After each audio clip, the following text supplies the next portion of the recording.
Guarantee news ಎಕ್ಸ್ಪ್ಲೇನರ್ಗೆ ಸ್ವಾಗತ. ನಾನು ಮಾರುತಿ ಪಾವಗಡ. ಇವತ್ತು ನಾನು ನಿಮ್ಮ ಮುಂದೆ ಹಂಚ್ಕೊಳ್ಳೋಕ್ಕೆ ಬಂದಿರುವಂಥ ಒಂದು ವಿಚಾರ AICC ಅಧ್ಯಕ್ಷರು ಹಾಗೂ ರಾಜ್ಯಸಭೆಯ ವಿರೋಧ ಪಕ್ಷದ ನಾಯಕರಾದಂತಹ ಮಲ್ಲಿಕಾರ್ಜುನ್ ಖರ್ಗೆ ಅವರ ಬಗ್ಗೆ. ಮಲ್ಲಿಕಾರ್ಜುನ್ ಖರ್ಗೆ ಅವರ ಬಗ್ಗೆ ಇವತ್ತು ನಾನು ಯಾಕೆ ನಿಮ್ಮ ಮುಂದೆ ಹೇಳೋಕ್ಕೆ ಬಂದಿದ್ದೀನಿ ಅಂತ ಹೇಳಿದ್ರೆ, ಇವತ್ತು ಅವರ ಹುಟ್ಟುಹಬ್ಬ. 1942 ಜುಲೈ 21ನೇ ತಾರೀಕು ಬೀದರ್ನ ಬಾಲ್ಕಿಯಲ್ಲಿ ಮಲ್ಲಿಕಾರ್ಜುನ್ ಖರ್ಗೆ ಅವರ ಜನನ ಆಗುತ್ತೆ. ಅಲ್ಲೇ ಅವರ ತುಂಬು ಕುಟುಂಬ ಕೂಡ ಇರುತ್ತೆ. ಅಂದರೆ ಮಲ್ಲಿಕಾರ್ಜುನ್ ಖರ್ಗೆ ಅವರ ತಾಯಿ ತಂದೆ ತುಂಬಿದ ಕುಟುಂಬ, ಜೊತೆಗೆ ಅವರ ಚಿಕ್ಕಪ್ಪರು ಕೂಡ ಇರ್ತಾರೆ. ಆದರೆ ಏಕಾಏಕಿ 8 ವರ್ಷಗಳ ಬಳಿಕ ಹೈದರಾಬಾದ್ನ ರಾಜಕಾರರು ಅವರ ಮನೆಗಳ ಮೇಲೆ ಬೆಂಕಿ ಹಚ್ತಾರೆ. ಅಲ್ಲಿದ್ದಂತಹ ಎಲ್ಲರೂ ಕೂಡ ಸಜೀವವಾಗಿ ದಹನ ಆಗೋಗುತ್ತಾರೆ. ಆದರೆ ಅದೃಷ್ಟವಶಾತ್ ಅವತ್ತು ಅವರ ಚಿಕ್ಕಪ್ಪ ಕಾರ್ಖಾನೆಯಿಂದ ತಡವಾಗಿ ಅಲ್ಲಿಗೆ ಬರ್ತಾರೆ. ಆ ಬೆಂಕಿ ಬಿದ್ದಿರೋದನ್ನು ನೋಡ್ತಾರೆ. ಆ ಸಂದರ್ಭದಲ್ಲಿ ಅಲ್ಲಿ ಮಲ್ಲಿಕಾರ್ಜುನ್ ಖರ್ಗೆ ಅವರು ದೂರದಲ್ಲಿ ಅವರ ತಾಯಿ ಮಲಗಿಸಿರ್ತಾರೆ. ಆ ಸಣ್ಣ ಕಂದಮ್ಮನನ್ನು ಎತ್ಕೊಂಡು ಅವ್ರ ಚಿಕ್ಕಪ್ಪ ನೇರವಾಗಿ ಬೀದರ್ ಬಲ್ಕಿಯನ್ನು ಬಿಟ್ಟು ನೇರವಾಗಿ ಕಲಬುರಗಿಗೆ ಬರ್ತಾರೆ. ಅಂದರೆ ಇವತ್ತು ಕಲಬುರಗಿ, ಅಂದು ಗುಲ್ಬರ್ಗ ಜಿಲ್ಲೆಗೆ ಬಂದು ಅಲ್ಲೇ ವಾಸ ಮಾಡ್ತಾರೆ. ಅಲ್ಲಿಂದ ಶುರುವಾಗುತ್ತೆ ಮಲ್ಲಿಕಾರ್ಜುನ್ ಖರ್ಗೆ ಅವರ ನಿಜವಾದಂತಹ ಒಂದು ಜೀವನ. ಅಂದರೆ ಬೀದರ್ನ ಬಲ್ಕಿಯಲ್ಲಿ ಹುಟ್ಟಿದಂತಹ ಮಲ್ಲಿಕಾರ್ಜುನ್ ಖರ್ಗೆ ಅವರು ಅದೃಷ್ಟವಶಾತ್ ಅವತ್ತು ರಾಜಕಾರರು ಹಚ್ಚಿದ ಆ ಒಂದು ಬೆಂಕಿಯಿಂದ ಪಾರಾಗಿದ್ದರು. ಹೀಗಾಗಿ ಇವತ್ತು ನಾವು ನೋಡ್ತಾ ಇರುವಂತಹ ಮಲ್ಲಿಕಾರ್ಜುನ್ ಖರ್ಗೆ ಅವರ ಹಿಂದೆ ಇಂಥವು ನೂರಾರು ಕಥೆಗಳಿದ್ದಾವೆ. ಇವತ್ತು ಮಲ್ಲಿಕಾರ್ಜುನ್ ಖರ್ಗೆ ಅವರು ರಾಜ್ಯ ಮತ್ತು ರಾಷ್ಟ್ರ ಮಟ್ಟದಲ್ಲಿ ದೊಡ್ಡ ನಾಯಕರಾಗಿ ಬೆಳೆದಿರ್ಬೋದು. ಆದರೆ ಅವತ್ತು ಆ ಒಂದು ಸಾವು ಸಮೀಪಕ್ಕೆ ಬಂದಾಗ ಭಾಳಷ್ಟು ಅದೃಷ್ಟವಶಾತ್ ಅವರು ಪಾರಾಗಿ ಬದುಕೊಂಡಿದ್ದೆ ಭಾಳಷ್ಟು ದೊಡ್ಡ ಒಂದು ಸಾಹಸ ಅಂತಲೇ ಹೇಳ್ಬೋದು. ಅವತ್ತು ಅವರ ಚಿಕ್ಕಪ್ಪ ಅವ್ರಿಗೆ ಮತ್ತೊಂದು ಜನ್ಮವನ್ನು ಕೊಟ್ಟಿದ್ರು ಅಂತ ಹೇಳಿದ್ರೆ ಯಾವುದೇ ತಪ್ಪು ಕೂಡ ಆಗೋದಿಲ್ಲ. ಹೀಗೆ ಬಂದಂತಹ ಮಲ್ಲಿಕಾರ್ಜುನ್ ಖರ್ಗೆ ಅವರು ಗುಲ್ಬರ್ಗದಲ್ಲಿ ಪ್ರಾಥಮಿಕ ಶಿಕ್ಷಣವನ್ನು ಮುಗಿಸ್ತಾರೆ, ಕಾಲೇಜ್ ಶಿಕ್ಷಣವನ್ನು ಮುಗಿಸ್ತಾರೆ. ಅದಾದ ಬಳಿಕ ಲಾ ಪದವಿಯನ್ನು ಕೂಡ ಪಡ್ಕೊಳ್ತಾರೆ. ಅದಾದ ಬಳಿಕ ಅವರು ಶಿವರಾಜ್ ಪಾಟೀಲ್ ಅವರ ಬಳಿ ಜೂನಿಯರ್ ಲಾಯರ್ ಆಗಿ ಕೆಲಸಕ್ಕೆ ಸೇರಿಕೊಳ್ತಾರೆ. ಲಾಯರ್ ಆಗಿದ್ದಂತಹ ಒಂದು ಸಂದರ್ಭದಲ್ಲಿ ಮೊದಲನೇದಾಗಿ ಕಾರ್ಮಿಕರ ಬಗ್ಗೆ ಹೆಚ್ಚು ಆಸಕ್ತಿ ಇತ್ತು. ಯಾಕಂತೇಳಿದ್ರೆ ಅವರ ಕುಟುಂಬವೇ ಕಾರ್ಮಿಕ ಪದ್ಧತಿಯಿಂದ ಬಂದಿದ್ದಂಥ ಒಂದು ಕುಟುಂಬ ಆಗಿದ್ದರಿಂದ ಕಾರ್ಮಿಕರ ಬಗ್ಗೆ ಭಾಳಷ್ಟು ಆಸಕ್ತಿ ಮತ್ತು ಕಾಳಜಿ ಇತ್ತು. ಈ ಹಿನ್ನೆಲೆಯಲ್ಲಿ ಮೊದಲನೇದಾಗಿ ಹೆಚ್ಚು ಪ್ರಕರಣಗಳನ್ನು ಕಾರ್ಮಿಕರ ಬಗ್ಗೆ ತೆಗೆದುಕೊಳ್ಳೋದಕ್ಕೆ ಮುಂದಾಗ್ತಾರೆ. ಜೊತೆಗೆ ಒಂದಷ್ಟು ಕಾರ್ಮಿಕ ಸಂಘಟನೆಗಳ ಜೊತೆ ಗುರುತಿಸ್ಕೊಳ್ತಾರೆ. ಕಾರ್ಮಿಕ ಸಂಘಟನೆಗಳು ಕಾರ್ಮಿಕರ ಮೇಲೆ ಬಂದಂತಹ ಆ ದೂರುಗಳಾಗಿರ್ಬೋದು, ಅರ್ಜಿಗಳಾಗಿರ್ಬೋದು, ಅವುಗಳ ಬಗ್ಗೆ ಧ್ವನಿ ಎತ್ತೋದಕ್ಕೆ ಆರಂಭವನ್ನು ಮಾಡ್ತಾರೆ. ಕಾಲೇಜಿನ ಪ್ರಾರಂಭ ದಿನದಿಂದಲೂ ಕೂಡ ಕಾಲೇಜಿನ ಸ್ಟೂಡೆಂಟ್ ಆಗಿ, ಅದಾದ ಬಳಿಕ ವಕೀಲರಾದ ಬಳಿಕ ಕಾರ್ಮಿಕ ನಾಯಕರಾಗಿ ಗುರುತಿಸ್ಕೊಳ್ತಾರೆ. 1970ರ ದಶಕದಲ್ಲಿ ಅಧಿಕೃತವಾಗಿ ರಾಜಕೀಯಕ್ಕೆ ಎಂಟ್ರಿ ಕೊಡ್ತಾರೆ ಗುರುಮಿಟ್ಕಲ್ ವಿಧಾನಸಭಾ ಕ್ಷೇತ್ರದಿಂದ. 1970 ದಶಕದಿಂದ 2008ರವರೆಗೂ ಕೂಡ ಗುರುಮಿಟ್ಕಲ್ ವಿಧಾನಸಭಾ ಕ್ಷೇತ್ರದಲ್ಲಿಯೇ ಅವರ ಒಂದು ರಾಜಕೀಯ. ಯಾವತ್ತೂ ಕೂಡ ಮಲ್ಲಿಕಾರ್ಜುನ್ ಖರ್ಗೆ ಅವ್ರಿಗೆ ಸೋಲು ಅನ್ನೋದು ಹತ್ತಿರಕ್ಕೂ ಕೂಡ ಬರೋದಿಲ್ಲ. ಈಗಿದ್ದಂತಹ ಮಲ್ಲಿಕಾರ್ಜುನ್ ಖರ್ಗೆ ಅವರು ಹಲವು ಬಾರಿ ಮಂತ್ರಿನೂ ಕೂಡ ಆಗ್ತಾರೆ. ಗುಂಡೂರಾವ್ ಅವರ ಸರ್ಕಾರದಲ್ಲಿ ಮಂತ್ರಿ ಆದರು.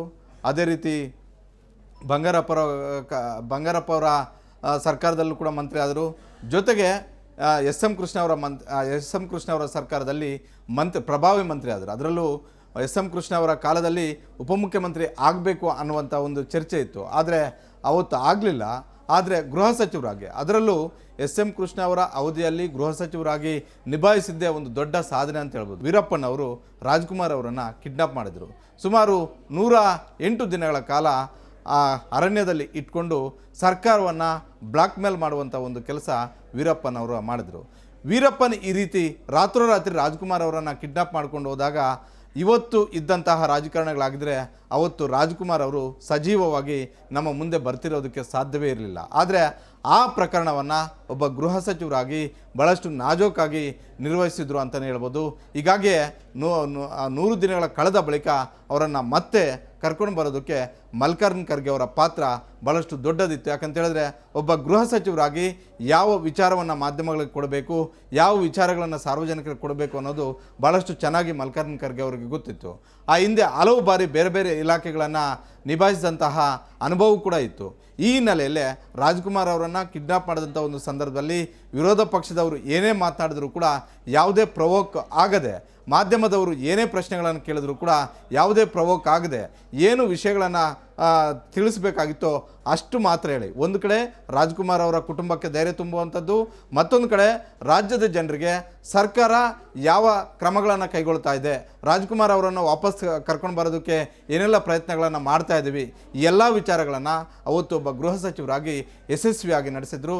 ಹೀಗಾಗಿ ರಾಜ್ಕುಮಾರ್ ಅವರು ಮತ್ತೆ ಕಿಡ್ನಾಪ್ ಮಾಡಿದ್ದಂತಹ ವೀರಪ್ಪನವ್ರಿಗೆ ಭಾಳಷ್ಟು ಸಂಧಾನ ಮಾತುಕತೆಗಳ ಆದ ಬಳಿಕ ಅವರನ್ನು ವಾಪಸ್ ಕರ್ಕೊಂಡು ಬರೋದರಲ್ಲಿ ಮಲ್ಲಿಕಾರ್ಜುನ ಖರ್ಗೆ ಅವರ ಪಾತ್ರ ಹೆಚ್ಚಾಗಿತ್ತು. ಅದಾದ ಬಳಿಕ KPCC ಅಧ್ಯಕ್ಷರು ಕೂಡ ಆದರು. KPCC ಅಧ್ಯಕ್ಷರಾಗಿ 2008ರಲ್ಲಿ 75ರ ಗಡಿ ದಾಟೋದಕ್ಕೆ ಪ್ರಮುಖ ಕಾರಣ ಮಲ್ಲಿಕಾರ್ಜುನ ಖರ್ಗೆ ಅವರು ಆಗಿದ್ದರು. 2004ರಲ್ಲಿ ಕಾಂಗ್ರೆಸ್ ಅಧ್ಯಕ್ಷರಾಗಿ ಪಕ್ಷವನ್ನು ಮುನ್ನಡೆಸಿ 75 ಸ್ಥಾನಗಳ ಗೆಲ್ಲೋದಕ್ಕೆ ಪ್ರಮುಖ ಕಾರಣ ಅವತ್ತು ಮಲ್ಲಿಕಾರ್ಜುನ ಖರ್ಗೆ ಅವರು. ಆದರೆ ಅವತ್ತು ಸಮ್ಮಿಶ್ರ ಸರ್ಕಾರ ರಚನೆ ಆಗುವಂತಹ ಒಂದು ಪರಿಸ್ಥಿತಿ ನಿರ್ಮಾಣ ಆಯಿತು. ಅವತ್ತು ಆ ಒಂದು ಬಾಲ್ ದೇವೇಗೌಡರ ಪದ್ಮನಾಭನಗರದ ನಿವಾಸದಲ್ಲಿ ಇತ್ತು. ದೇವೇಗೌಡರು ಮನಸ್ಸು ಮಾಡಿದರೆ ಮಲ್ಲಿಕಾರ್ಜುನ ಖರ್ಗೆ ಅವರು ಅವತ್ತೇ ಮುಖ್ಯಮಂತ್ರಿ ಆಗಬಹುದಾಗಿತ್ತು. ಆದರೆ ದೇವೇಗೌಡರು ಮಾಡಿದಂತಹ ರಾಜಕೀಯ ಲೆಕ್ಕಾಚಾರಗಳೇ ಬೇರೆ ಆಗಿದ್ದು. ಕಾರಣ ಏನಂತ ಹೇಳಿದ್ರೆ, ಭಾಳಷ್ಟು ದೊಡ್ಡ ಸಮುದಾಯ ಅಂದರೆ ದಲಿತ ಸಮುದಾಯದಿಂದ ಬಂದಂತಹ ಮಲ್ಲಿಕಾರ್ಜುನ ಖರ್ಗೆ ಅವರನ್ನು ಒಂದು ವೇಳೆ ಮುಖ್ಯಮಂತ್ರಿ ಮಾಡಿದ್ದೆ ಆದರೆ ಮುಂದಿನ ದಿನಗಳಲ್ಲಿ ಮೈತ್ರಿ ಮುರಿದಾಗ, ಮೈತ್ರಿಯಲ್ಲಿ ಸಮಸ್ಯೆಗಳಾದಾಗ ಆಗ ದಲಿತ ನಾಯಕನನ್ನು ಕೆಳಗಿಳಿಸಿದೆ ಅನ್ನುವಂಥ ಒಂದು ಅಪವಾದ ನನ್ನ ಮೇಲೆ ಬರಬಹುದು ಅನ್ನುವಂಥ ಒಂದು ಆತಂಕ ದೇವೇಗೌಡರಿಗೆ ಇತ್ತು. ಈ ಹಿನ್ನೆಲೆಯಲ್ಲೇ ದೇವೇಗೌಡರು ಮಲ್ಲಿಕಾರ್ಜುನ ಖರ್ಗೆ ಮತ್ತು ಧರ್ಮಸಿಂಗ್ ಅನ್ನುವಂತಹ ಎರಡು ಹೆಸರುಗಳನ್ನು ಸೋನಿಯಾ ಗಾಂಧಿ ಪ್ರಸ್ತಾಪ ಮಾಡಿದಾಗ ದೇವೇಗೌಡರು ಆಯ್ಕೆ ಮಾಡಿಕೊಂಡಂತಹ ಹೆಸರು ಧರ್ಮಸಿಂಗ್ ಅವರ ಹೆಸರಾಗಿತ್ತು. ಹೀಗಾಗಿ 2004ರಲ್ಲಿ ಮಲ್ಲಿಕಾರ್ಜುನ ಖರ್ಗೆ ಅವರು CM ಆಗೋದಕ್ಕೆ ಆಗಲಿಲ್ಲ. ಆ ಸರ್ಕಾರದಲ್ಲೂ ಕೂಡ ಅವರು ಧರ್ಮಸಿಂಗ್ ಅವರ ಜೊತೆಗೆ ಮಂತ್ರಿಯಾಗಿ ಕೆಲಸ ಮಾಡಿದರು. ಅದಾದ ಬಳಿಕ ಸಮ್ಮಿಶ್ರ ಸರ್ಕಾರ ಪತನವಾಗಿ BJP ಮತ್ತು JDS ಸಮ್ಮಿಶ್ರ ಸರ್ಕಾರ ರಚನೆ ಆಯಿತು. 2008ರಲ್ಲಿ ಮಲ್ಲಿಕಾರ್ಜುನ ಖರ್ಗೆ ಅವರ ನೇತೃತ್ವದಲ್ಲಿ ಕಾಂಗ್ರೆಸ್ ರಾಜ್ಯ ಸುತ್ತಿ ಕಾಂಗ್ರೆಸ್ನ ಸಂಘಟನೆಯನ್ನು ಮಾಡಿದರು. ಕಾಂಗ್ರೆಸ್ ಪಕ್ಷ 70ರ ಗಡಿ ದಾಟೋದಕ್ಕೆ ಪ್ರಮುಖ ಕಾರಣಕರ್ತರು ಕೂಡ ಆದರು. ಆಗಲೂ ಕೂಡ ಒಂದು ವೇಳೆ ಮನಸ್ಸು ಮಾಡಿದರೆ ಅವತ್ತು ಕಾಂಗ್ರೆಸ್ಸು ಮತ್ತು JDS ಮನಸ್ಸು ಮಾಡಿದರೆ ಅವತ್ತು ಕೂಡ ಸ್ಪಷ್ಟ ಬಹುಮತ BJP ಅವ್ರಿಗೆ ಇರಲಿಲ್ಲ. ಆದರೆ ನಮಗೆ ವಿರೋಧ ಪಕ್ಷದಲ್ಲಿ ಕೂರೋದಕ್ಕೆ ಜನ ತೀರ್ಮಾನ ಮಾಡಿದ್ದಾರೆ ಅಂತ ನಿರ್ಧಾರಕ್ಕೆ ಬಂದು ಅವತ್ತು ವಿರೋಧ ಪಕ್ಷದ ನಾಯಕರಾಗಿ ಕೆಲಸ ಮಾಡಿದರು. 2009ಕ್ಕೆ ಬರೋದಕ್ಕೆ 2009 ಬರೋ ಅಷ್ಟೊತ್ತಿಗೆ ರಾಜ್ಯ ರಾಜಕಾರಣದಲ್ಲಿ ಕೆಲವೊಂದಷ್ಟು ಬದಲಾವಣೆಗಳಾದವು. ಕಾರಣ ಏನಂತ ಹೇಳಿದ್ರೆ, ಅಷ್ಟೊತ್ತಿಗೆ ಅಲ್ಲಿ ಸಿದ್ದರಾಮಯ್ಯ ಅವರು JDS ಬಿಟ್ಟು ಕಾಂಗ್ರೆಸ್ಗೆ ಬಂದಿದ್ದರು. ಕಾಂಗ್ರೆಸ್ಸಲ್ಲಿ 2ನೇ ಬಾರಿ ಶಾಸಕರಾಗಿ ಕೂಡ ಆಯ್ಕೆಯಾಗಿ ಬಂದಿದ್ದರು. ಹೀಗಾಗಿ ಒಂದು ಕಡೆ ಸಿದ್ದರಾಮಯ್ಯ ಅವರ ಬಣದಿಂದ ಸಿದ್ದರಾಮಯ್ಯ ಅವರಿಗೆ ಏನು ಸ್ಥಾನಮಾನಗಳು ಸಿಗ್ತಿಲ್ಲ ಅನ್ನುವಂಥ ಒಂದು ಕೂಗು ಮತ್ತು ಒತ್ತಡ ಕಾಂಗ್ರೆಸ್ ಹೈಕಮಾಂಡ್ ಮೇಲಿತ್ತು. ಜೊತೆಗೆ ಅಷ್ಟೊತ್ತಿಗೆ ಅಹಿಂದ ನಾಯಕರಾಗಿ ಸಿದ್ದರಾಮಯ್ಯ ಅವರು ಹೊರಹೊಮ್ತಾ ಇದ್ರು. ಹೀಗಾಗಿ ರಾಜ್ಯದಲ್ಲಿ ಮಲ್ಲಿಕಾರ್ಜುನ ಖರ್ಗೆ ಅವರಿದ್ದರೆ ಸಿದ್ದರಾಮಯ್ಯ ಮತ್ತು ಮಲ್ಲಿಕಾರ್ಜುನ ಖರ್ಗೆ ನಡುವೆ ಒಂದಷ್ಟು ಸಮಸ್ಯೆಗಳಾಗ್ಬೋದು, ಪಕ್ಷಕ್ಕೆ ಡ್ಯಾಮೇಜ್ ಆಗ್ಬೋದು ಅಂತ ಅರಿತುಕೊಂಡಂತಹ ಕಾಂಗ್ರೆಸ್ ಹೈಕಮಾಂಡ್ 2009ರಲ್ಲಿ ಅವರನ್ನು ರಾಜ್ಯ ರಾಜಕಾರಣದಿಂದ ರಾಷ್ಟ್ರ ರಾಜಕಾರಣಕ್ಕೆ ಆಹ್ವಾನ ಮಾಡಿತು. ಅವತ್ತಿಂದ ಶುರುವಾಯಿತು ದೆಹಲಿಯ ರಾಜಕಾರಣ. 2009ರಲ್ಲಿ ಗುಲ್ಬರ್ಗದಿಂದ ಸಂಸದ ಸ್ಥಾನಕ್ಕೆ ಆಯ್ಕೆಯಾದರು. ಅದಾದ ಬಳಿಕ 2014ರಲ್ಲೂ ಕೂಡ ಸತತ 2 ಬಾರಿ ಆಯ್ಕೆಯಾಗಿ UPA 1 ಮತ್ತು 2 ಸರ್ಕಾರದಲ್ಲಿ ಸಚಿವರಾಗಿಯೂ ಕೂಡ ಕೆಲಸ ಮಾಡಿದ್ರು. ಈ ರೀತಿಯಾಗಿ ಕೆಲಸ ಮಾಡ್ತಿದ್ದಂತಹ ಮಲ್ಲಿಕಾರ್ಜುನ ಖರ್ಗೆ ಅವ್ರಿಗೆ 2014ರಲ್ಲಿ ಗೆದ್ದ ಬಳಿಕ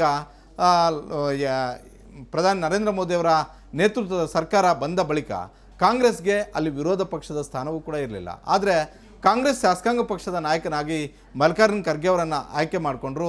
ಆ ಸಂದರ್ಭದಲ್ಲಿ ಇಡೀ ದೇಶದ ವಿಚಾರಗಳನ್ನು ದೊಡ್ಡ ಮಟ್ಟದ ಒಂದು NDA ಸರ್ಕಾರ, ಅದರಲ್ಲೂ ಪ್ರಧಾನಿ ನರೇಂದ್ರ ಮೋದಿಯವರ ಸರ್ಕಾರದ ವಿರುದ್ಧ ದೊಡ್ಡ ಧ್ವನಿ ಮಾಡಿ ಸಣ್ಣ ವಿಚಾರಗಳಾಗಿರ್ಬೋದು, ದೊಡ್ಡ ವಿಚಾರಗಳಾಗಿರ್ಬೋದು, ರಾಷ್ಟ್ರೀಯ ವಿಚಾರಗಳಾಗಿರ್ಬೋದು, ಮೋದಿ ಸೇರಿದಂತೆ ಅಮಿತ್ ಶಾ ಸೇರಿದಂತೆ ಹಲವು ನಾಯಕರುಗಳನ್ನು ಎದುರಿಸಿದ್ದು ಮಲ್ಲಿಕಾರ್ಜುನ ಖರ್ಗೆ ಅವರೇ.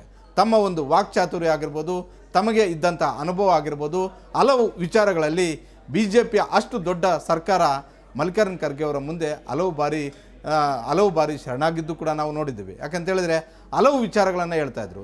ಇದೇ ವಿಚಾರ ಮಲ್ಲಿಕಾರ್ಜುನ ಖರ್ಗೆ ಅವ್ರಿಗೆ ಮುಳುವಾಯಿತು. ಮಲ್ಲಿಕಾರ್ಜುನ ಖರ್ಗೆ ಅವರನ್ನು ಸಂಸತ್ತು ಒಳಗಡೆನೇ ಹೇಳಿದ್ರು.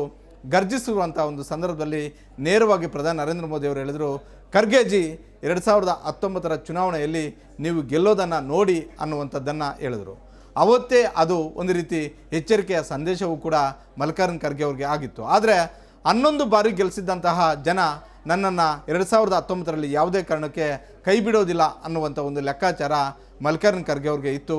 ಆದರೆ 2019ರಲ್ಲಿ ಮಲ್ಲಿಕಾರ್ಜುನ ಖರ್ಗೆ ಅವರು ತಾವೇ ಬೆಳೆಸಿದಂತಹ ತಮ್ಮ ಶಿಷ್ಯನ ವಿರುದ್ಧ ಹಲವು ಸ್ವಪಕ್ಷ ಮತ್ತು ವಿರೋಧ ಪಕ್ಷಗಳು ಮಾಡಿದಂತಹ ತಂತ್ರಗಾರಿಕೆಯಿಂದಾಗಿ ಯಾವತ್ತೂ ಸೋಲದೇ ಇರುವಂತಹ ಮಲ್ಲಿಕಾರ್ಜುನ ಖರ್ಗೆ ಅವರು ಸೋಲೋದಕ್ಕೂ ಕೂಡ ಕಾರಣ ಆಯಿತು. ಹೀಗಾಗಿ ಮೊದಲ ಬಾರಿಗೆ ಸೋಲು ಅನ್ನೋದನ್ನು ನೋಡುವ ಪರಿಸ್ಥಿತಿ ಮಲ್ಲಿಕಾರ್ಜುನ ಖರ್ಗೆ ಅವ್ರಿಗೆ ನಿರ್ಮಾಣ ಆಯಿತು.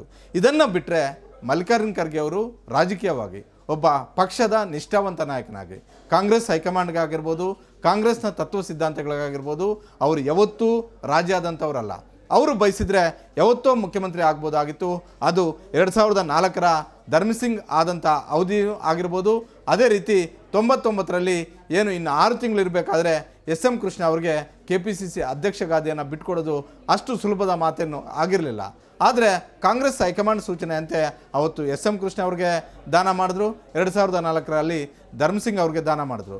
ಅದೇ ರೀತಿ 2009ರಲ್ಲಿ ಯಾವುದೇ ಕಾರಣಕ್ಕೂ ನಾನು ರಾಜ್ಯ ರಾಜಕಾರಣದಿಂದ ರಾಷ್ಟ್ರ ರಾಜಕಾರಣಕ್ಕೆ ಬರೋದಿಲ್ಲ ಅಂತ ಹಠ ಮಾಡಿದರೆ ಕಾಂಗ್ರೆಸ್ ಹೈಕಮಾಂಡ್ ಅವತ್ತು ಏನು ಬರಲೇಬೇಕು ಅಂತ ಒತ್ತಡ ಆಗ್ತಿರಲಿಲ್ಲ. ಆದರೆ ಕಾಂಗ್ರೆಸ್ ಹೈಕಮಾಂಡ್ ಸೂಚನೆಯಂತೆ ನಾನು ಪಕ್ಷದ ಕಟ್ಟಾಳು, ಸಿದ್ಧಾಂತದ ಕಟ್ಟಾಳು, ಕಾಂಗ್ರೆಸ್ ಹೈಕಮಾಂಡ್ ಏನು ಹೇಳುತ್ತೋ ಅದನ್ನೇ ಮಾಡ್ತೀನಿ ಅನ್ನುವಂಥ ಒಂದು ರೀತಿಯಲ್ಲಿ ನಡ್ಕೊಂಡ ಪರಿಣಾಮವಾಗಿ ಹಲವು ಬಾರಿ ಮುಖ್ಯಮಂತ್ರಿ ಗಾದಿ ಅವರ ಮನೆ ಬಾಗಿಲುವರೆಗೂ ಬಂದರೂ ಕೂಡ ಅದನ್ನು ಒಳಗಡೆಗೆ ಕರ್ಕೊಳ್ಳೋದ್ರಲ್ಲಿ ಮಲ್ಲಿಕಾರ್ಜುನ ಖರ್ಗೆ ಅವರು ಹಿಂದೇಟು ಹಾಕಿದ್ರು ಅಂತಲೇ ಹೇಳ್ಬೋದು. ಮಾಜಿ ಪ್ರಧಾನಿ ದೇವೇಗೌಡರನ್ನು ಹೊರತುಪಡಿಸಿದರೆ ರಾಷ್ಟ್ರ ಮಟ್ಟದವರೆಗೂ ಕೂಡ ಅಷ್ಟು ದೊಡ್ಡ ಮಟ್ಟ ಒಬ್ಬ ಸಾಮಾನ್ಯ ಕಾರ್ಯಕರ್ತನ ಸ್ಥಾನಮಾನದಿಂದ ಹಿಡಿದು ಒಬ್ಬ ಪ್ರಧಾನಿ ಆಗುವವರೆಗೂ ಕೂಡ ಎಲ್ಲ ಅರ್ಹತೆಗಳನ್ನು ಇರುವಂತಹ ನಾಯಕ ಮಲ್ಲಿಕಾರ್ಜುನ ಖರ್ಗೆ ಅಂತ ಹೇಳಿದ್ರೆ ಯಾವುದೂ ಕೂಡ ತಪ್ಪಾಗೋದಿಲ್ಲ.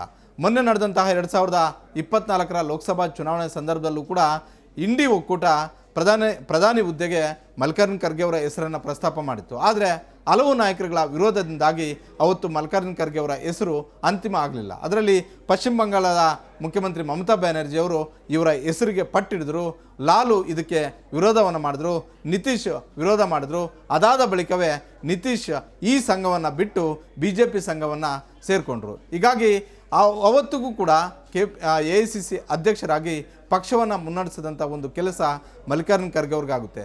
ಕಾಂಗ್ರೆಸ್ ಅಧ್ಯಕ್ಷರಾಗಿ 100ರ ಗಡಿ ದಾಟಿಸಿದ ಒಂದು ಹೆಮ್ಮೆ ಮಲ್ಲಿಕಾರ್ಜುನ ಖರ್ಗೆ ಅವ್ರಿಗೆ ಇದೆ. ಯಾಕಂತ ಹೇಳಿದ್ರೆ ಲೋಕಸಭಾ ಚುನಾವಣೆಯಲ್ಲಿ ಕಾಂಗ್ರೆಸ್ ಕಥೆನೇ ಮುಗೀತು ಅನ್ನುವಂಥ ಒಂದು ವಿಚಾರ ಇದ್ದಾಗ, ಒಂದು ವಾತಾವರಣ ಇದ್ದಾಗ ಕಾಂಗ್ರೆಸ್ಗೆ ಮತ್ತೆ ಬೂಸ್ಟ್ ಕೊಟ್ಟಿದ್ದು ಇದೇ ಮಲ್ಲಿಕಾರ್ಜುನ ಖರ್ಗೆ. ಅದು ದೇಶದಲ್ಲಿ ನಡೆದಂತಹ ಚುನಾವಣೆ ಆಗಿರ್ಬೋದು, ಕರ್ನಾಟಕದಲ್ಲಿ ನಡೆದಂತಹ ಚುನಾವಣೆ ಆಗಿರ್ಬೋದು, ತೆಲಂಗಾಣದಲ್ಲಿ ನಡೆದಂಥ ಚುನಾವಣೆಗಳಾಗಿರ್ಬೋದು.